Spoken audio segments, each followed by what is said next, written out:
가정용 코로나19 검사기 수요가 늘어나면서 이를 노린 사기 범죄가 기승을 부리고 있습니다. 팬데믹으로 어수선한 틈을 타 무방비 상태의 여성이 새로운 범죄 타겟이 되고 있어 경찰 당국이 주의를 당부하고 있습니다. 질병통제예방센터 CDC가 부스터샷이 오미크론 변이로 인한 중증 입원율을 90%나 막아주는 것으로 나타났다고 발표했습니다. 미국에서 코로나19로 1,000만 명 이상이 일을 하지 않는 대규모 병가 사태를 막고 있어 경제에 직격탄을 가하고 있습니다. 바이든 더 나은 미국 재건 법안이 사실상 백지화되며 건강보험 보조와 보육 지원, 에너지 전환 등 3가지만 성사시킬 것으로 보입니다. 여러분 안녕하십니까? 워싱턴 뉴스 투데이 시작합니다. 가정용 코로나19 검사기 수요가 늘어나면서 이를 노린 사기 범죄가 기승을 부리고 있습니다. 주로 가짜 기기를 팔거나 돈만 가로채는 수법을 사용하는 건데 피해자가 늘고 있어 경찰 당국이 경고에 나섰습니다. 일부의 경우 비영리 기구를 사칭해 각 가정을 방문하며 진단기를 나눠준다고 속인 후 강도로 돌변하는 경우도 있어 각별한 주의가 필요합니다. 김지수 기자가 보도합니다. 오미크론의 확산으로 감염자들이 기록적으로 늘면서 틈새를 노린 사기범들과 강도들까지 기승을 부리고 있습니다. 미국민들이 자신의 집에서 스스로 코로나 검사를 실시하고 15분 만에 양성인지 음성인지를 알 수 있어 수요가 급증하고 있는 자가진단기는 연방정부에서 무료 배포를 시작하고 있으나 아직 수중에 도착하기 전인 점을 노린 사기 행위가 기승을 부리고 있다고 연방교역위원회 등 연방당국이 발표했습니다. 가장 흔한 사기 행위는 가짜 자가진단기를 당국으로부터 승인받은 검사기기로 속여 판매하고 있습니다. 심지어 물건도 없이 주문받으며 결제한 돈만 가로채고 도망치는 사기도 나타나고 있습니다. 보다 정교한 사기 행위로는 미국이 아닌 주로 유럽연합에서 승인받았거나 승인 후 취소된 자가진단기를 판매하고 있습니다. FDA는 13종류의 자가진단기와 3종류의 PCR 코로나 검사기만을 승인해주고 있습니다. 연방당국은 이어 사기 행위는 아니지만 악용하는 사례를 제시하며 주의해줄 것을 요청하고 있습니다. 자가진단기는 비교적 짧은 유효 사용기간이 설정돼 있다며 이 시한을 넘겨 사용하면 정확도가 크게 떨어지므로 반드시 날짜를 확인한 후 구입해 사용해야 한다고 당부했습니다. 또한 의료 전문가용으로 회사 측에서 25 내지 40회분으로 제공한 자가진단기를 낱개로 무단 판매하는 경우가 있다며 이는 불법이므로 속지 말아야 한다고 당국은 지적했습니다. 바이든 행정부는 현재 우송을 맡고 있는 우정공사 웹사이트 usps.com/covid 테스트에서 집 주소를 이용해 주문을 받은 다음 가구당 4개씩 우편으로 보내주기로 했는데 7일 내지 12일이 걸리고 인원이 많이 살고 있는 가구에선 부족하기 때문에 자가진단기를 구입하려는 수요가 급증하고 있는 것으로 보입니다. 경찰을 비롯한 사법당국은 이와 함께 비영리 봉사단체원을 가장해 무료로 코로나 자가진단기를 나눠주고 있다고 속인 후 강도로 돌변해 금품을 털어가는 범죄 사건까지 벌어지고 있다고 경고령을 발령했습니다. 경찰의 경고 블러틴에 따르면 이들은 가가호호 방문하며 자가진단기를 한번 마스크처럼 써보거나 면봉을 코 속에 넣어야 한다고 요구하고 있는데 그럴 경우 그들이 발라놓은 마취제와 같은 화학 약품 때문에 정신을 잃게 되고 강도를 당하게 된다고 경고하고 있습니다. WKTV 뉴스 김지수입니다. 이 밖에도 팬데믹으로 어수선한 틈을 타 홀로 근무 중인 여성을 타겟으로 하는 범죄도 늘고 있습니다. 무방비 상태의 여성을 이유 없이 살해하는 사건은 뉴욕과 로스앤젤레스 같은 대도시를 중심으로 특히 증가하고 있는데요. FBI의 자료를 보면 대도시의 살인율은 팬데믹 기간인 2019년에서 2021년까지 2년 동안 50% 이상 상승해 우려를 낳고 있습니다. 미국에서 여성이 홀로 근무 중 살해당하는 경우가 증가해 경찰 당국이 예의주시하고 있습니다. 로스앤젤레스의 가구점에서 홀로 일하던 24살의 한 젊은 여성은 근무 중 이유 없이 남성의 공격을 받아 사망했습니다. 범인은 31살의 션 스미스로 여성을 살해한 후 도망쳤으나 범행 후 인근 편의점에 찍힌 CCTV 영상과 신상이 공개되며 결국 검거됐습니다. 로스앤젤레스 경찰 측은 용의자는 악질적이고 잔인한 범죄에 책임을 져야 할 것이라며 강하게 비판했습니다. This individual responsible for this vicious, senseless, and brutal crime. 비슷한 일이 뉴욕에서도 일어났습니다. 이번 달 초 버거킹에서 또 다른 젊은 여성이 역시 근무 중 살해당했습니다. 19살의 이 여성은 카운터에서 홀로 일하던 중 무장 강도에게 목숨을 잃었습니다. 팬데믹 기간 미국의 살인율 증가는 우려스러울 정도입니다. 2020년에는 FBI가 자료 추적을 시작한 이래 가장 큰 살인율 증가를 보였습니다. 이런 살인율 증가는 2021년에도 이어졌는데 특히 뉴욕과 캘리포니아 같은 대도시의 살인율 증가가 가파릅니다.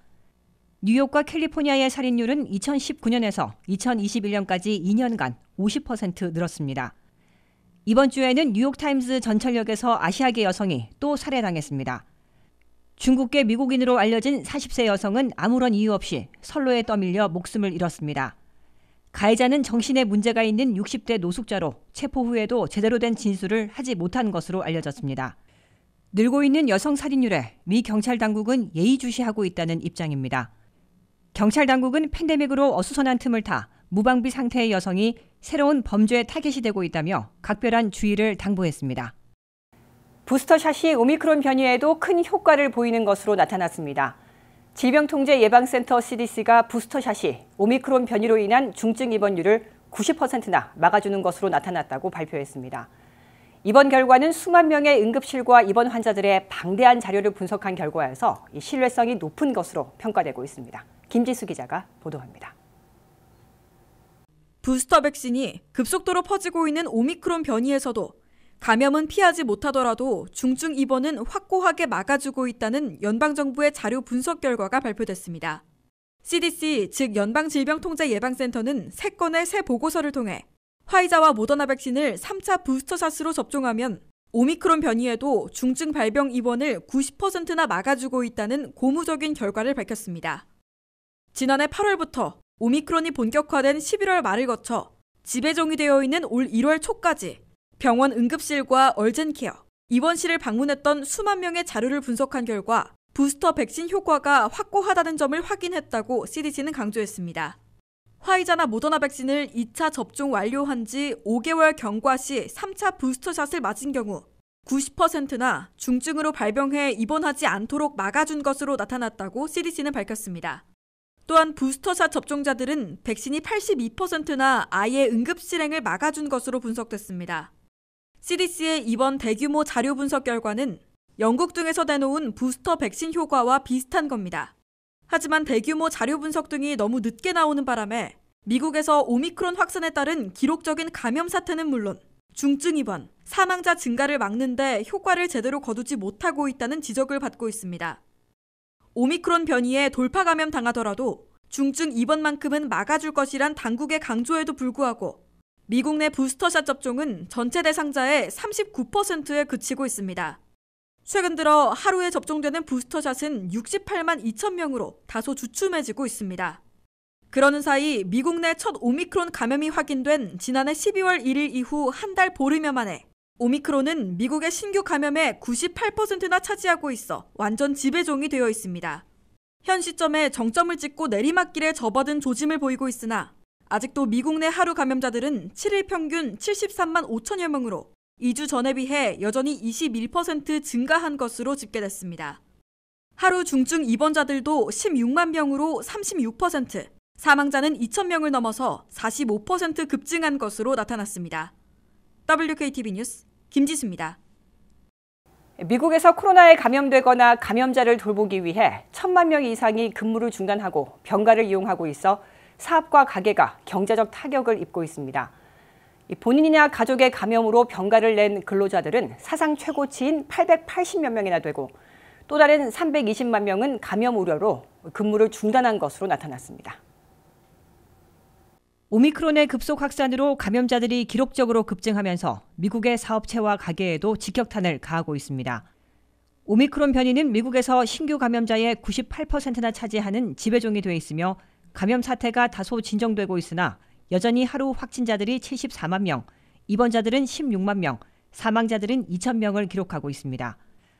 다만 부스터샷을 맞은 사람들은 90%나 중증 발병을 막아주는 효과를 보고 있다고 CDC가 밝혀 곧 정점에서 내려가기 시작해 4월 중에는 팬데믹 전염병에서 독감과 같은 엔데믹 풍토병으로 바뀔 수도 있다는 예측도 나오고 있습니다. 하지만 감염 사태로 미국 근로자 1,000만 명 이상이 일하기를 멈춰 각 사업장과 가게에 경제적 직격탄을 가하고 있는 것으로 보입니다. 미국의 근로자 880만 명은 현재 본인이 감염됐거나 감염된 가족을 돌보기 위해 병가를 내고 일하기를 멈춘 것으로 연방 센서스의 설문조사 결과 나타났습니다. 별도의 320만 명은 아직 감염된 것은 아니지만 감염을 우려해 일하기를 중지한 것으로 조사됐습니다. 이 같은 미국의 1월 중 대규모 병가 사태는 전체 노동력의 6%가 일하기를 멈춘 것이어서 한 달 전에 비해 무려 3배나 급증한 것이라고 연방 센서스가 밝혔습니다. 특히 최근 2주 동안 미국에서 병가 또는 일시 업무 중지하고 있는 직원들은 전체 노동력에서 0.4%에서 5.2%로 급등했습니다. 대규모 퇴직보다 더한 초대형 병가 사태로 서비스 업계의 일손이 부족해지자 영업을 축소하거나 문을 닫고 있고 가게에서는 소득이 줄어 경제적인 타격을 입고 있습니다. 델타 항공의 경우 전체 직원의 10%인 8,000명이 병가를 떠나 항공편 2,000여 편을 취소하는 등 항공업계에선 성탄절 이후부터 2주일 넘게 근 2만 편을 취소해 항공 대란과 경제 타격을 입었습니다. 식당과 술집, 그로서리 스토어, 소매점들도 대규모 병가를 내는 직원들이 속출해 영업시간을 대폭 단축하거나 아예 문을 닫고 있어 매출이 급감하고 있고 사람을 구하지 못하는 구인난을 겪고 있습니다. 올 1분기의 미국 경제 성장률은 당초 5.2%를 기록할 것으로 예측되다가 오미크론 여파로 지금은 2.2%에 그칠 것으로 경제 분석기관들은 일제히 내려잡고 있습니다. 바이든 민주당의 더 나은 미국 재건 법안이 사실상 백지화되고 있는 모습입니다. 오바마 케어 정부 보조와 유아교육을 포함한 보육 지원, 에너지 전환에 대한 세금 혜택 등 3대 방안만 성사시키겠다는 방침을 밝히고 나선 건데요. 차일드 텍스 크레딧은 3, 4년 연장안을 모색해보고 여의치 않으면 아예 완전 제외하고 기존의 부양 자녀 1인당 $2,000로 환원할 것으로 예상되고 있습니다. 보도에 한면택 기자입니다. 조 바이든 대통령에 이어 낸시 펠로시 하원의장이 $2조 안팎의 더 나은 미국 재건 법안을 사실상 포기하고 서너 가지 핵심 정책들만 성사시키겠다는 입장을 공표했습니다. 낸시 펠로시 하원의장은 바이든 더 나은 미국 재건 법안은 대통령이 언급한 대로 제한적으로 추진할 수밖에 없어졌고 이름도 바뀔 수 있으며 새 법안에는 성사 가능한 핵심 정책들만 포함시키게 될 것이라고 예고했습니다. 펠로시 하원의장은 새 법안에 포함시킬 핵심 정책으로 건강보험 보조 확대, 자녀 보육 지원, 에너지 전환에 대한 세금 혜택 등 3대 방안들을 제시했습니다. Now let's talk about health care. So important in the legislation. Let's now talk about child care. Or you're talking about universal pre-K and again protecting the planet. 조맨신 상원의원은 더 나은 재건 법안을 폐기하고 백지 상태에서 새 출발해야 한다며 새로운 대안 마련 협상에는 다시 응하는 것은 물론 공감을 사는 축소안에는 지지할 수 있음을 내비쳤습니다. 새 대안에 포함될 것으로 확실시되는 3대 방안들은 첫째, 헬스케어와 관련해 ACA 오바마 케어 보험료 보조를 항구적으로 시행하고 처방약값의 연간 상한선을 $2,000로 정해 약값을 낮춰주는 방안 등이 들어 있습니다. 둘째, 차일드 케어, 보육 지원과 관련해서는 3세와 4세의 프리스쿨 2년을 무상교육시키고 다른 보육 비용을 연소득의 7%를 넘지 않도록 지원해주게 됩니다. 셋째, 전기차 구입자에게 세금 혜택을 현재 $7,500에서 $12,500로 올리고 태양열, 풍력 등 클린 에너지로 전환하는 사용자와 생산자에게 세제 혜택을 제공해 에너지 비용을 30%나 낮춰주는 방안이 포함됩니다. 10년간 소요 비용은 헬스케어 지원 $2,200억, 무상교육과 차일드케어 $7,500억, 기후변화 대처를 위한 에너지 전환 체계 $5,500억 등으로 총 규모는 $1조 5천억 안팎이 될 것으로 보입니다. 여기에 마지막 순간에 협상 결과 판가름 나게 될 방안은 차일드 텍스 크레딧으로 조맨신 상원의원의 양해로 3, 4년간 연장안을 채택하든지 아예 전면 백지화하고 기존의 부양자녀 1인당 $2,000로 환원하든지 결정하게 될 것으로 예상되고 있습니다. 조 바이든 대통령은 10년간 $1조 6천억 들어 조맨신 상원의원이 제외시켰던 차일드 텍스 크레딧 연장이 여의치 않을 경우 이번에는 빠질 수도 있다고 밝혀 포기할 수도 있음을 시인했습니다. WKTV 뉴스 안면택입니다.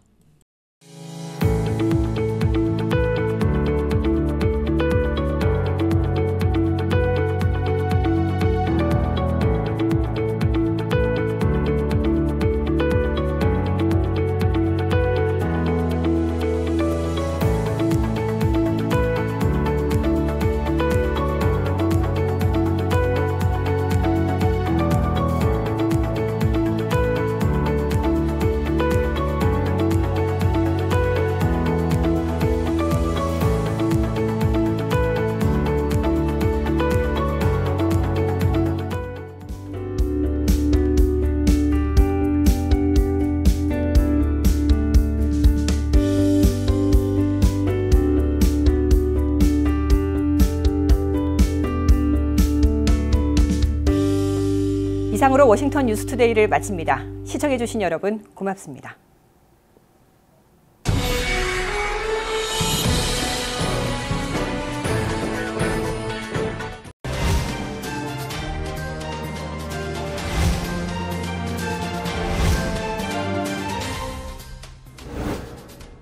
(2022년) 새해가 밝았습니다.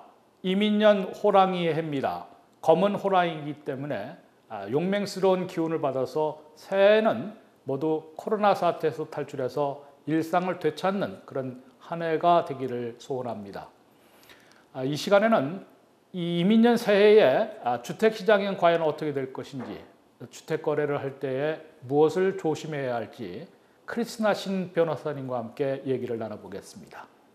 네, 변호사님 새해 복 많이 받으십시오. 네, 새해 복 많이 받으세요. 안녕하세요. 예, 코로나 사태가 다시 좀 악화되고 있는 그런 새 벽두입니다만은 그래서 이제 우리의 경제 생활 또 일상 복귀도 약간은 이제 주춤해진 그런 상황을 맞았습니다. 그래서 우리가 이제 경제 활동할 때 일각에서는 주택 시장이 뭐 다시 폭락하는 거 아니냐 이런 우려하는 사람들도 좀 있고 그런데. 그래도 뭐 예전에 경우를 볼 때는 연말 겨울철에 좀 집값이 많이 떨어질 거로 봤다가도 사실은 그렇지는 않았거든요. 특히 그 새해에 워싱턴 지역을 비롯해서 주택 시장의 전망 어떻게 보십니까? 코로나 때 이제 작년, 재작년하고 주택 그 이자가 내려가면서 많이 활발했어요. 아시다시피.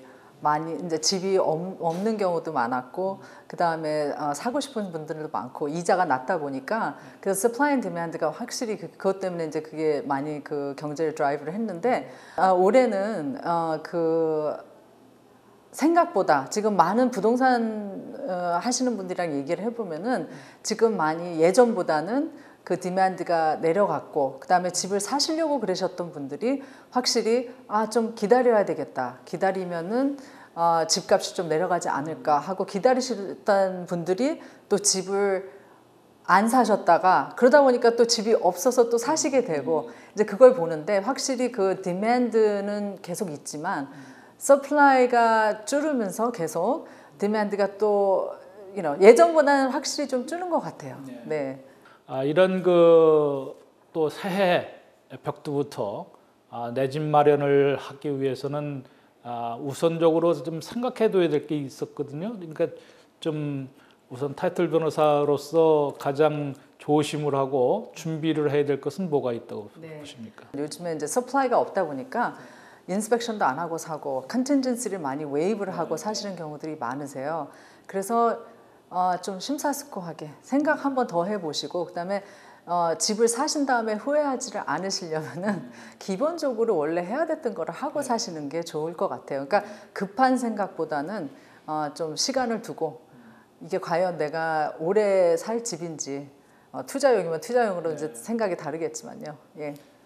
집을 옮기시는 분들도 있고 또 더 큰 집을 사시는 분도 있는데 이제 구입하려는 분들은 어떻게 보면 또 그것도 경쟁이 좀 심해 갖고 자기가 마음에 드는 집을 이제 어떻게 당첨되기가 좀 사실은 어려운 그런데 그럴 때 그 확률을 좀 높이기 위해서는 또 미리 준비해야 될 게 뭐가 있습니까?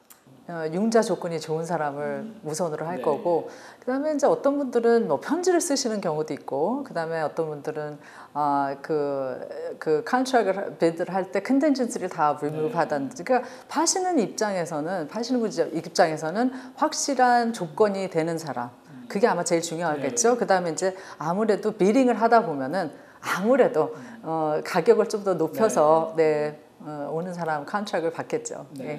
이게 부동산 거래할 때 성급하게 했다가는 정말로 갈 곳을 또 잃어버리는 그렇게 되면 또 이제 뭐 임시 숙소에 가갖고 낭패를 좀 겪는 그런 경우도 있을 것 같아요. 그러니까 참 여러 가지로 준비를 좀 철저히 하셔야 될 것 같은데 그 사례로 볼 때 어떤 그 낭패를 겪는 그런 사례가 있었나요? 네, 그렇죠. 팔려고 내놓고 이제 다른 집을 사야 되는데 그 기간을 이제 생각에는 맞췄다고 생각을 한 거예요. 이 정도 기간에 집을 내놓으면은 뭐 이 정도 걸리겠지, 한 달 걸리고 뭐 이렇게 생각을 다 해서 하셨는데 집은 지금 얘기하신 것처럼 금방 팔렸는데 살 집은 이제 못 구하시고 아무리 비링을 하고 컨트랙을 넣어봐도 안 되니까 이제 그런 데서 힘들어 하시는데 그럴 때 조금 전에 얘기하신 것처럼 셀러가 집을 팔 때 바이어가 준비했을 때 어떤 컨트랙을 원하냐. 그러니까 셀러 입장에서는 바이어가 좀 플렉시블 할 수 있는 바이어. 그렇죠? 그러니까 내가 만약에 60일이 필요한데 그 사람은 지금 당장 이사를 해야 되면 그 컨트랙이 아무리 좋아도 그걸 받아줄 수가 없는 거죠. 네, 네. 융자를 그래도 제때에 그러니까 일단 타이밍이 중요한데요. 그렇죠. 예. 제때 받으려면은 미리 준비를 또 해놔야 될 거 아닙니까? 이렇게 뭐 한 적어도 한 석 달 정도는 이렇게 이제 관리를 좀 해놔야 될 것 같은데 실무를 하시면서 가장 그 낭패를 겪는 게 어떤 부분인가요? 마지막에 가서 융자가 안 된 경우가 있어요. 근데 그 경우에는 이분은 이제 너무 업셋이 돼가지고 왜냐하면 융자하시는 분이 그럼 처음부터 이야기를 해주셨어야 하는데 이걸 어떻게 하냐면서 earnest money deposit 그 디파짓을 잃으셨어요. 예, 그래서 그런 경우도 있는데 보통은 융자하시는 분들이 잘하시는 분들한테 가잖아요. 그럼 제가 어떤 경우를 봤냐면은 거의 2주 만에 융자를 해내시는 분도 봤고, 예, 그러니까 그리고 그 손님 따라서 그 크레딧 점수에 따라서 그 상황에 따라서 그거에 맞춰서 융자를 잘해 주시는 분이 있고 한 가지 좀 한 가지는 아니지만 그 융자하시는 분들 보면은 여러 가지 그 프로덕트가 있는데 한쪽으로만 좀 기울고 뭐 A 페이퍼만 하시는 분들, 그러니까 융자하시는 분들을 잘 찾아가시면은 융자는 별로 큰 문제가 없는 것 같아요. 주택을 거래하는 분들이 반드시 좀 조심해야 될 거. 네. 상당히 거기서도 좀 아주 작은 실수를 또 범했다가 네. 큰 일을 다 망치는 경우가 있을 수도 있으니까 네. 사례를 생각했을 때 어떤 게 있습니까? 그럼? 집을 이제 파시기 전에 공사를 하시잖아요. 근데 그 공사를 하시면서 공사하시는 분이랑 뭐가 틀어져요. 그러면 그 메카닉스 린을 걸면은 그 세르멘 할 때 그거를 해결을 봐야 되는데 그거를 이해를 못 하시고 진행을 하시는 분들도 있으세요. 그래서 조금 놀래세요. 놀래 하시는 게 이거는 이게 집 파는 거랑 무슨 상관이 있냐. 이건 내가 지금 내고 하는 중이고 이 사람들이랑 따로 해결하면 되는데 이거를 왜 여기서 지금 이슈화를 하냐 하고 그러는 분들도 있으세요. A부터 Z까지라고 주택거래 성공적인 주택거래를 위해서 권고하고 싶으신 게 있다 그러면 어떤 게 있습니까? 제 생각에는 every player, 그러니까 realtors부터 융자하시는 분부터 타이틀까지 제대로 된 프로페셔널을 만나셔서 왜냐하면 그분들이 사실 내가 집을 팝니다, 집을 삽니다 했을 때는 모든 거를 다 맡기는 거거든요. 손님 입장에서는 모르니까 이 엑스퍼트들한테 맡겼을 때 그분들이 그 순서대로 단계대로 제대로 이거 일을 풀어나가면 아무런 그 하자가 없는 사실은 되게 심플한 과정이에요. 그러니까 딴 사람한테 맡기니까. 변호사님 그 사무실에서 로펌에서 2022년 이제 어떻게 보면 검은 호랑이 해라 그랬는데 우리 한인 사회 또 한인 고객들을 위해서 특별하게 좀 서비스하실 그런 좋은 아이디어나 어떤 플랜을 갖고 계신가요? 우리 한인분들은 코로나 사태 때문에 이제 경제적으로 많이 힘들으셨던 분들도 있으시고 아무래도 언어 때문에 뭐 리티게이션 가실 일이 있으셔도 힘들어서 찾아오시는 분들이 꽤 있으세요. 그래서 저희가 이때까지 도운 것처럼 열심히 성심껏 그분들을 위해서 열심히 일하겠습니다. 감사합니다. 네, 2022년 새벽 2에 좋은 말씀 감사합니다. 네.